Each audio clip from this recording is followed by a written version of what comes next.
नमस्कार। खास कार्यक्रम देश देशांतर में आपका स्वागत है। मैं हूं आरफा खानम शेरवानी। अगर एक्सपर्ट पैनल की सिफारिशें मान ली गई तो आम आदमी पार्टी के विधायक जल्द ही खास बन जाएंगे। इस पैनल की सिफारिशों में कहा गया है कि मौजूदा तनख्वाह को 4 गुना बढ़ा दिया जाए। अभी दिल्ली विधानसभा के विधायकों को 12,000 वेतन मिलता है, इसको बढ़ाकर 50,000 करने की सिफारिश है। बाकी भी जो सुविधाएं हैं और जो दूसरे एलिमेंट्स हैं तनख्वाह के, उसे भी बढ़ाने की बात कही गई है। आम आदमी पार्टी के विधायक सैलरी बढ़ाने को लेकर एक अरसे से मांग करते रहे हैं। इसके समर्थन में जहां कई तरह की दलीलें वो देते रहे हैं, वहीं विपक्ष भी इसको एक मुद्दा बना रहा है। ज़रूर इस तरह की दलीलें सांसदों की तनख्वाहों को लेकर भी अक्सर हमारे सामने आती रही हैं कि अगर तनख्वाह बढ़ा दी जाती है तो इससे उन्हें जनता की सेवा बेहतर तरीके से करने में मदद मिलेगी। आखिर क्यों बढ़ाई जानी चाहिए जनप्रतिनिधियों की सैलरी? क्या दलीलें हैं इसके समर्थन में, और क्या ऐसी बातें हैं, कौन से ऐसे आर्ग्यूमेंट हैं जो इसके खिलाफ जाते हैं? इस कार्यक्रम में इस पर चर्चा करेंगे और ख़ास चर्चा इस बात पर करेंगे कि आम आदमी पार्टी जिस तरह का कैंपेन लेकर और जिस तरह की राजनीति का वादा करके वो आए थे, फिलहाल सत्ता में क्या उस पर टिक पा रहे हैं? फिलहाल मेरे साथ कई खास मेहमान मौजूद हैं। पीडीटी आचार्य हैं जो कि सेक्रेटरी जनरल रह चुके हैं लोकसभा के, और जो एक्सपर्ट पैनल का जिक्र जिसका हमने किया उसके चेयरमैन वो हैं। दूसरे खास मेहमान हमारे साथ गोपाल कृष्ण अग्रवाल हैं, नेशनल स्पोक्स पर्सन बीजेपी के। तीसरे मेहमान हमारे साथ राघव चड्ढा भी जल्द ही जुड़ जाएंगे आम आदमी पार्टी से, और साथ ही एक और खास मेहमान अभय कुमार दुबे मेरे साथ मौजूद हैं जो कि डायरेक्टर हैं इंडियन लैंग्वेजेस प्रोग्राम CSDS से। सभी मेहमानों का बहुत बहुत स्वागत है। आचार्य जी, सबसे पहले आपके साथ शुरुआत करनी पड़ेगी कि क्या बुनियाद है आपकी इन सिफारिशों की कि अचानक जो है वो 4 गुना बढ़ा दी जाए तनख्वाह? देखिए जी, जो बेसिक क्वेश्चन जो है वो है लेजिस्लेटर्स, जो विधायक हैं, इनकी तनख्वाह बढ़नी चाहिए नहीं बढ़नी चाहिए। अब अगर हम मानते हैं कि बढ़नी चाहिए तो फिर कितना, क्या स्केल होगा उसका, किस स्केल पर वो बढ़ाना है, ये क्वेश्चन बहुत इम्पोर्टेंट बनता है। अब हमारे जो कॉन्स्टिट्यूशन में लिखा गया है कि हर एक लेजिस्लेचर स्टेट का हो और यहाँ पर पार्लियामेंट, इनको अधिकार है periodically from time to time, लिखा है कॉन्स्टिट्यूशन में, इनकी सैलरी और अलाउंसेस बढ़ाई जाए। तो एक तरह से ये कॉन्स्टिट्यूशनल मैंडेट है और इसके दो पहलू हैं। एक तो ये है कि जो विधानसभा और पार्लियामेंट में वो पावर निहित है। दूसरी बात ये है कि जो टाइम टू टाइम इसको रिवाइज करेंगे। अब टाइम टू टाइम रिविजन क्या, उसका मतलब क्या है, उसके इम्प्लीकेशंस क्या है? वो है, इसका इम्प्लीकेशन है एक एडिक्वेट सैलरी एंड अलाउंसेस। लेकिन एडुकेट तो अलग अलग हो सकता है सब लोगों का। मैं उस पर आ रहा हूँ। अब adequate salary and allowances to the legislators, ये जो इम्प्लीकेशन, इसका जो ये अर्थ इसमें अंदर निहित है। कॉन्स्टिट्यूएंट असेंबली में ये जब ये आर्टिकल की चर्चा हुई थी उस वक्त मेंबरों ने इसके बारे में कहा था कि इन्होंने स्पेसिफिकली ये कहा था कि मेंबरों को, मेंबर्स ऑफ पार्लियामेंट हो या असेंबली के मेंबर्स हो, इनको जो सैलरी और अलाउंसेस दी जाएंगी वो तो एडिक्वेट होना चाहिए। क्योंकि उनका तर्क ये था कि अगर एडिक्वेट नहीं है तो वो दूसरे रास्ते पर चलने लगेंगे। इसलिए कॉन्स्टिट्यूएंट असेंबली में ये चर्चा बहुत सक्रिय रही है चर्चा, और उसमें कई लोग इसमें पार्टिसिपेट किए, कई लोगों का नहीं, आप सैद्धांतिक बात कर रहे हैं, बहुत अच्छी बात है। लेकिन मैं फिलहाल मुद्दे पे आना चाहती हूँ। कार्यक्रम में चूंकि समय कम होता है, मुद्दे ज़्यादा हैं, हम सांसदों की भी जिक्र करना चाहते हैं। मैं आपसे ये पूछ रही हूँ फिलहाल की जो बुनियाद है, यानी कि किस बिना पे आपने ये तय किया कि 4 गुना बढ़ा दी जाए तनख्वाह? क्योंकि आपका पर्याप्त या मेरा पर्याप्त या यहाँ जो 4 पैनलिस्ट हैं, अलग अलग ज़रूरतें हो सकती हैं और अलग अलग तनख्वाह का स्ट्रक्चर या स्तर हो सकता है। कैसे आपने ये तय किया कि 4 गुना ठीक रहेगा? देखिए ना, इसमें अब सारे मीडिया ने 4 गुना उसका हाईलाइट कर लिया है।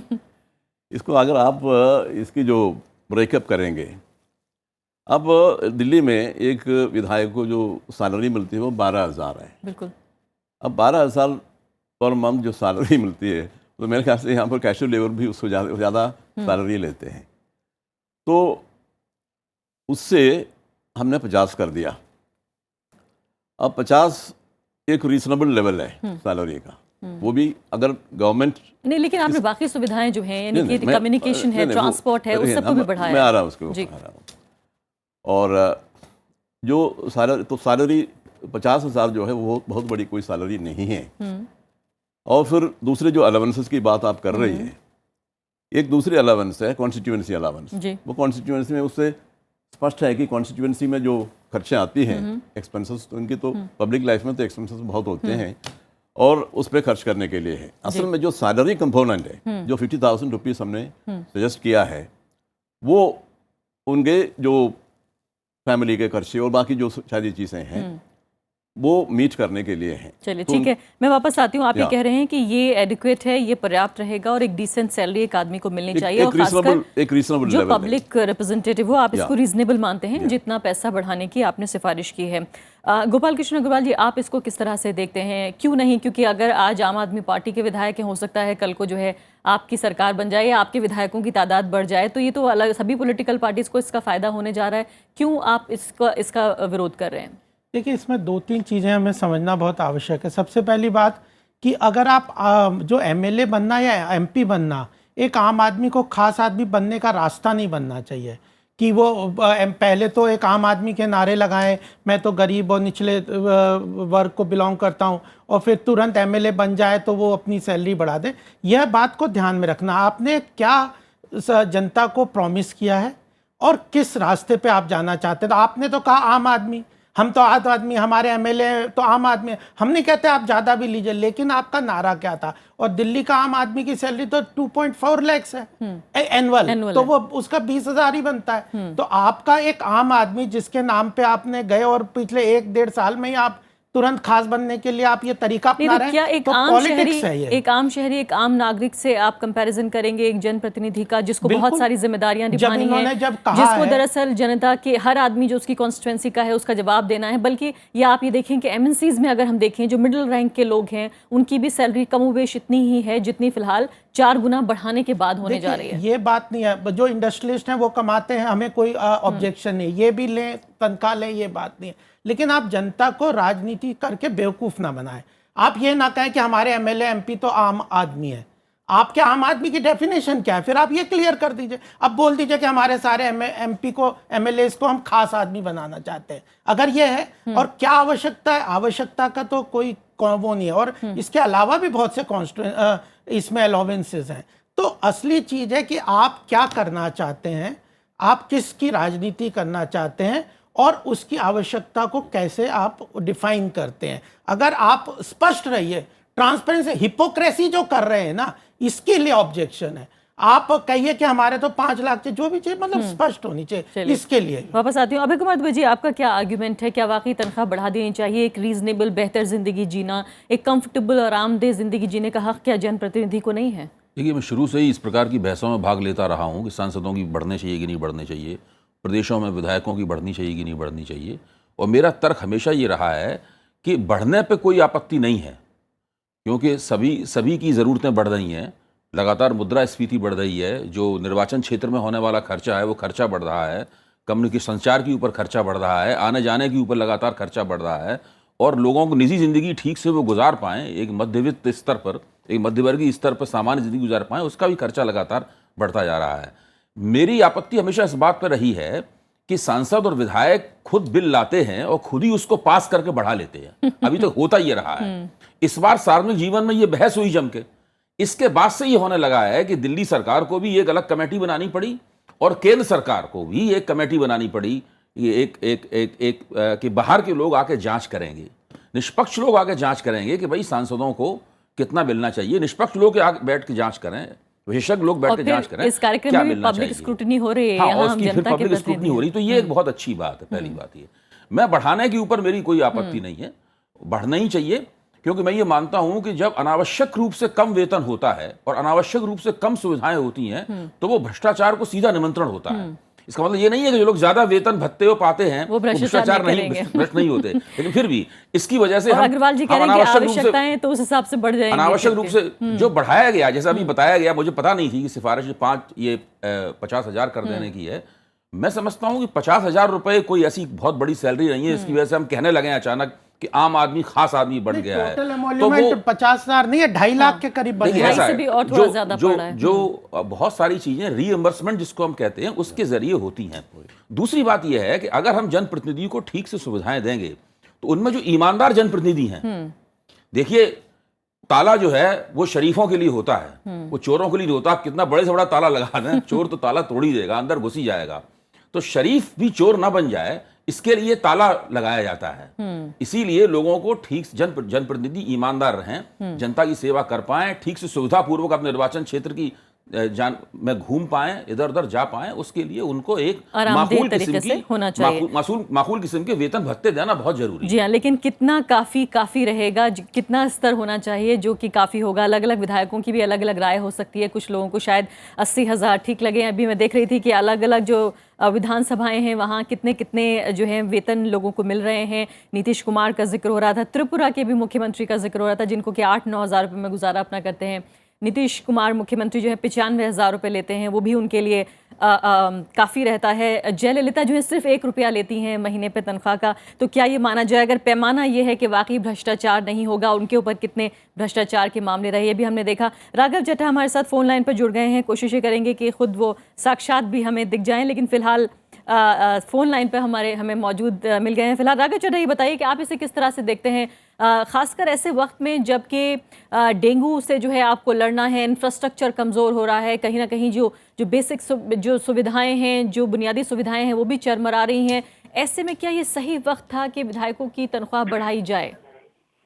देखिए, विधायकों की तनख्वाह हर विधानसभा के कार्यकाल में एक बार बढ़ाई जाती है। दूसरी चीज, डेंगू की आपने जहां तक बात करी और इंफ्रास्ट्रक्चर और अन्य प्रकार की जो जिम्मेदारियां हैं दिल्ली सरकार के ऊपर, उसके लिए दिल्ली सरकार पूरी तरीके से सक्षम है और बहुत बढ़िया काम कर रही है। डेंगू और अन्य चीजों की जो आपने जिक्र करा वो सब अंडर कंट्रोल है। जहां तक इस सैलरी और पे हाइक की बात है, मैं 2 चीजें रखना चाहूंगा आपके समक्ष। पहली बारी भारत के इतिहास में एक इंडिपेंडेंट कमिटी बनाई गई। इस देश के अंदर कई अजीब प्रकार के नॉर्म्स हैं। जजेस को अपॉइंट करते हैं, एमएलएज एमपीज खुद ही अपनी क्या पगार हो, अलाउंसेस हो, सैलरी हो, वो खुद डिसाइड करते हैं। एक नई शुरुआत करी गई। एक सोमनाथ चैटर्जी ने भी ये कहा था जब वे लोकसभा स्पीकर से कि एक इंडिपेंडेंट पैनल होना चाहिए। आज एक छोटी सी पार्टी ने, एक छोटी सरकार ने 3 वरिष्ठ लोगों का जो अपने आप में स्टॉलवर्ट्स हैं उनको निमंत्रण देकर एक कमेटी का गठन करा और उस कमेटी की कुछ रिकमेंडेशंस आई। अब उस कमेटी की रिकमेंडेशंस अभी जहां तक मेरी जानकारी है सरकार तक भी नहीं पहुंची है, केवल मीडिया के सूत्रों से पता लग रहा है। परंतु जब सरकार के पास पहुंचेगी, सरकार उस पर अपना व्यू बनाएगी, एमएलए के पास पहुंचेगी, एमएलए के अपने सजेशंस होंगे, बाद वो मिनिस्ट्री ऑफ होम अफेयर जाती है, केंद्र सरकार के पास जाती है, केंद्र सरकार उसके ऊपर उचित कार्रवाई करता है। पहली चीज तो ये तो एक प्रक्रिया है। जहां तक पे हाइक और सैलरी अलाउंसेस की लार्जर सवाल जो आप उठा रहे हैं, बड़ा सवाल जो आप उठा रहे हैं, ये मैं स्पष्ट तौर पे आपके चैनल पे कहना चाहता हूं। 2 प्रकार के नेता हमने देखे हैं इस देश में। एक वे हैं जो टिकट खरीदते हैं, उसके बाद उसको इन्वेस्टमेंट मानकर उसके ऊपर रिटर्न ऑन इन्वेस्टमेंट चाहते हैं। ब्राइबरी भी होती है, भ्रष्टाचार भी होता है, ट्रांसफर पोस्टिंग में कमीशन ली जाती है, हर प्रोजेक्ट सैंक्शनिंग में कमीशन ली जाती है और इस प्रकार से पैसा लिया जाता है, पेट पाला जाता है।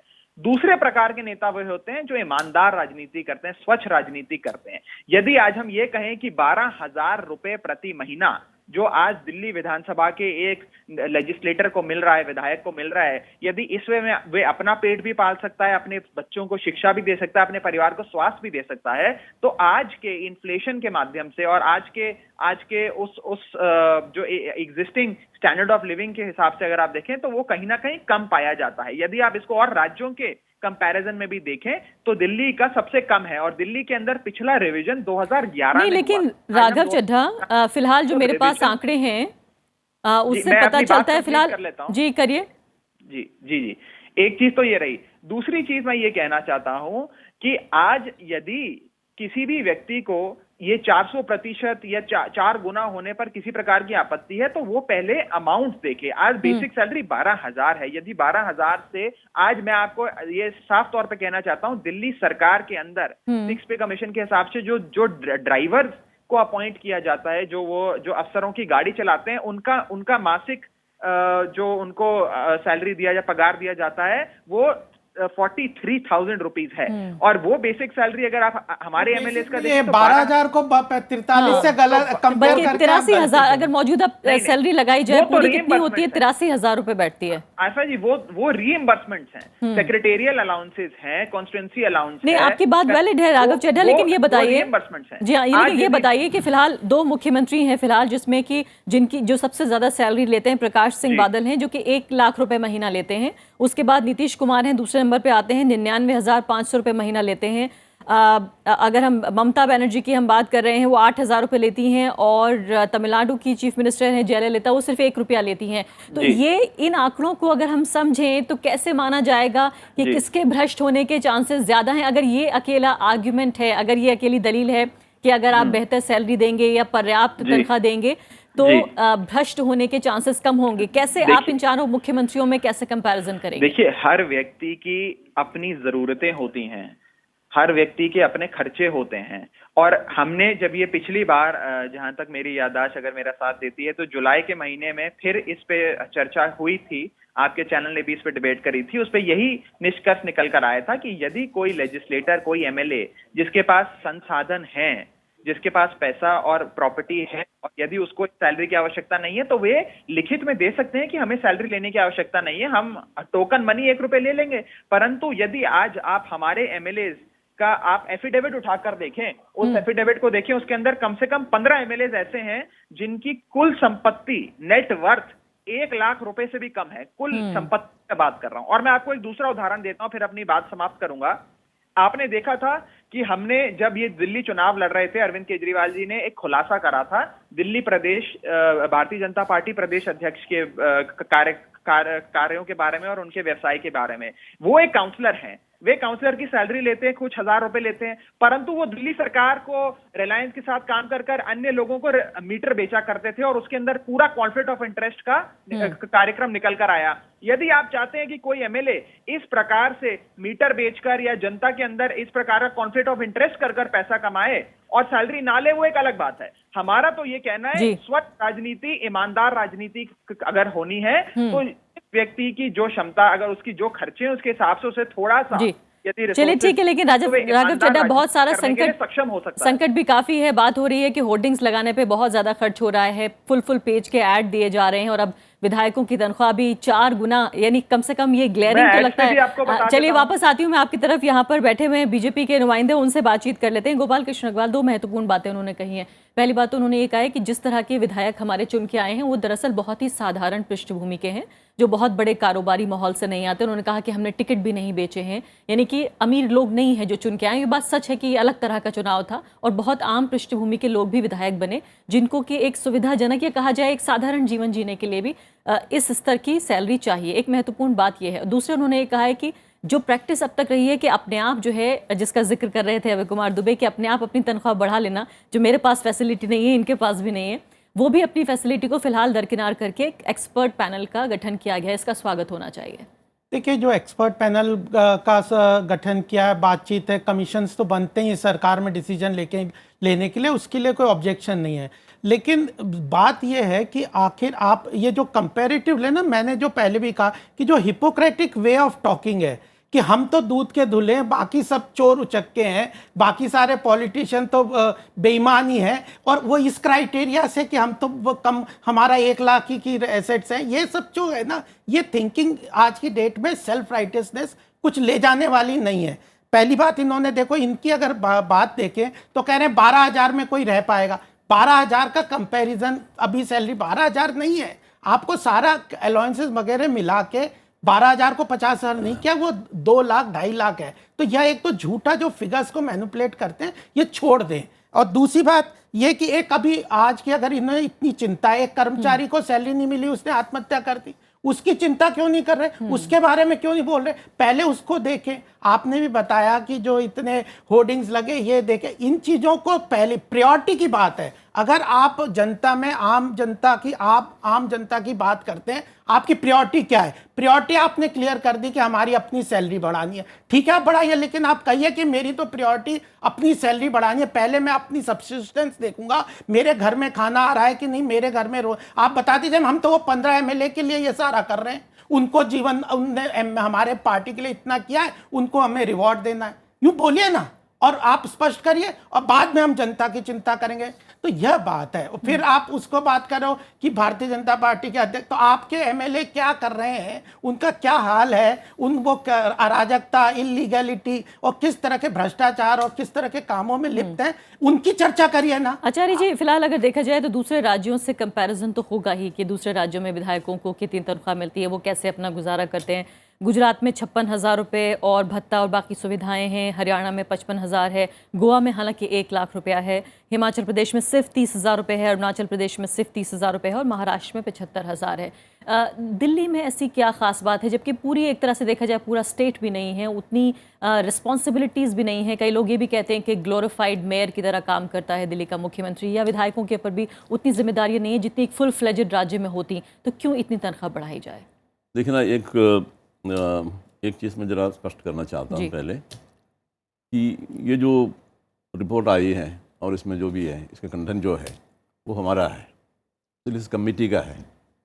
यहाँ पर दिल्ली में की जो सरकार है या वो सरकार चलाने वाली पार्टी है, उनकी फ़िलॉसफी वगैरह से हमारा कोई ताल्लुक नहीं है। ये तो बिल्कुल अपना एक पर्सपेक्टिव है और हमने इसको स्टडी किया है कई एंगल से, और हम कुछ नतीजे पर पहुँच गए और हमने वो दे दी है स्पीकर को। नहीं, वही आपसे जानना चाह रहे हैं कि क्या टेक्निक आपने अपनाई, कैसे उस नतीजे पर पहुंचे? अब इसलिए मैं पहले मैंने शुरू किया था, ये जो इसके जो कंपोनेंट्स में जाइए जी। अब ये 2.5 लाख रुपए वगैरह, तो उसको जरा समझने की ज़रूरत है।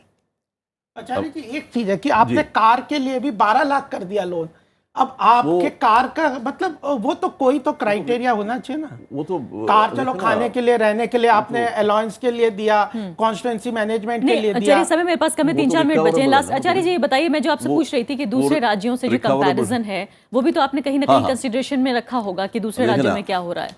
अब ये जो सैलरी की जो बात हमने शुरू की थी, सैलरी की बात, वो तो उसके बारे में सबने अपनी राय जाहिर की है।